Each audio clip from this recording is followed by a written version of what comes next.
Tiniyak ng DPWH na matatapos sa loob ng 2 buwan ang ginagawang kalsada sa isang barangay sa Batangas City. Alamin yan sa report ni Paul Hernandez.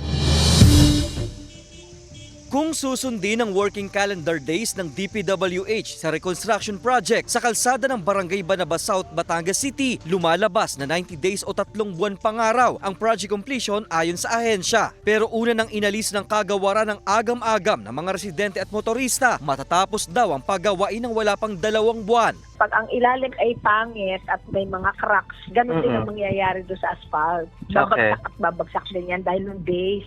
Sa isang subdibisyon sa Barangay Bulbok ang alternatibong daan. Mula sa 4 na metrong lapad ng kalsada, i-extend ito at gagawing 5 metro. Mas marami na raw sasakyan ang makakadaan.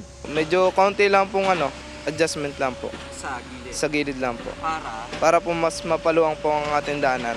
200 metro ang tinatayang haba ng ginagawang kalsada. Nakikiusap ng pangunawa ang punong barangay sa mga motorista at residente tungkol sa naidudulot umanong abala ng proyekto sa kanila. Humingi po ako ng pasensya at mahabang unawa po sa amin po para sa atin din po itong lahat. Siguro pagka maganda ng kalsada, mas makakadalaan dumami ang kanilang mga customer.